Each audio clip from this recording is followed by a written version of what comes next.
지적을 싫어한다고 해서 안 하면 안 된다. 엄마가 훈육은 반드시 해야 되고 지적은 해야 된다.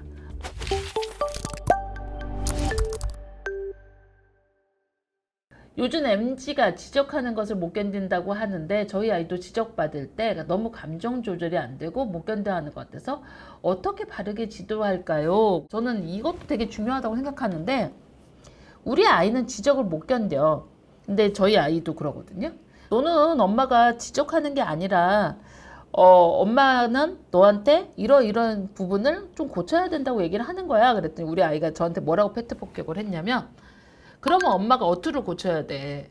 엄마가 그런 어투로 얘기하면 지적하는 어투야. 팩트죠.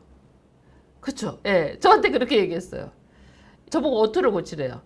엄마는 나와 대화를 하고 뭔가 현실에 대한 부분을 알려주고 싶어서 얘기를 하는데 지적하는 어투로 엄마가 말을 하기 때문에 나는 그걸 지적으로 받아들일 거야. 엄마가 지적이 아니고 내가 고치기를 원하면 엄마도 어투를 바꿔 이렇게 얘기하더라고요. 그래서 내가 맞네 그랬어요. 그쵸? 실제로 내가 문제가 아닌가. 그러니까 내가 지금 지적하는 방법이 너무 지적처럼 얘기를 하지 않는가? 아이에게 하는 말들을 내가 좀 바꿔야 되겠다 이런 생각을 했거든요.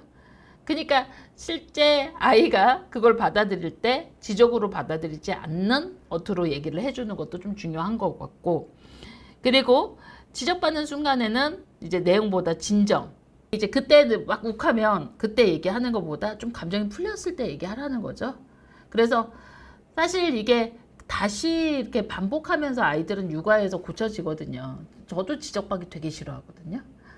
저는 이제 예전에 저희 엄마가 이제 지적을 하면, 근데 이제 우리 엄마는 또 어떤 성격이냐면 끝까지 그걸 지적을 해. 그러니까 포기하지 않아. 우리 엄마는 포기를 모르는 사람이었거든요. 지금도 그러세요. 지금도 저한테 지적을 하세요. 뭔가 자기가 불편한 거를. 그런데 그게 엄마가 그렇게 얘기를 하는 부분에 있어서 그때 당시는 욱하는데 이게 살다가 보면 엄마의 이야기를 계속 고쳐가더라고요. 그래서 저는 잔소리의 힘이 되게 무섭고, 그 예전에 이제 그 부모님들이 부모님 밑에서 자라는 걸 왜 중시했나 이런 생각도 좀 하게 됐거든요.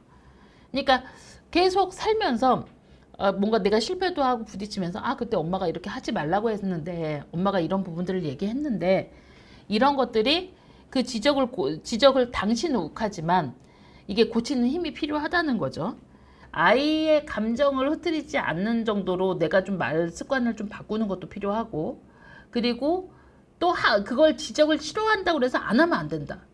지적은 해야 된다. 엄마가 훈육은 반드시 해야 되고, 그리고 아이가 제대로 할 수 있도록 도와줘야 된다라고 저는 생각을 해요. 일상에서 정말 못 견디는 애들이 있거든요. 막 지적하면 막 힘들어하고 그거에 대해서 고민하는 애들.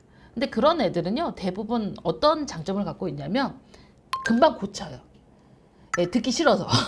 지적받는 걸 되게 싫어하는 사람의 장점이 금방 행동을 바꾼다. 제가 그랬거든요. 저는 지적받는 걸 너무 싫어하니까 사회생활을 할 때 되게 저의 장점 중에 하나가 누군가 뭔가를 지적을 하면 맨 처음엔 막 화를 내지만 그 소리를 다시 안 하려고 계속 바꿔요. 아마 여러분들도 퍼플 아카데미 하시면서 퍼플 아카데미가 계속 바뀌잖아. 그것도 아마 대표인 저의 성향이 좀 있는 것 같아요. 이게 이제 퍼플에 대해서 뭔가 지적을 하면 맨 처음에는 내가 열심히 이렇게 만들었는데 왜 이렇게 얘기하는 거야 막 이러다가 계속 고민을 하죠. 똑같은 소리가 계속 나오면 뭐가 문제지? 내가 뭘 잘못했지? 그리고 그 소리가 듣기 싫어서 그걸 고쳐버린다. 그래서 사실 이게 지적받기 싫어하는 아이들의 아마 장점일 것 같아요. 그런 부분들은. 그래서 너무 그렇게 예민하게 보지 마시고 같이 해주셨으면 좋겠습니다.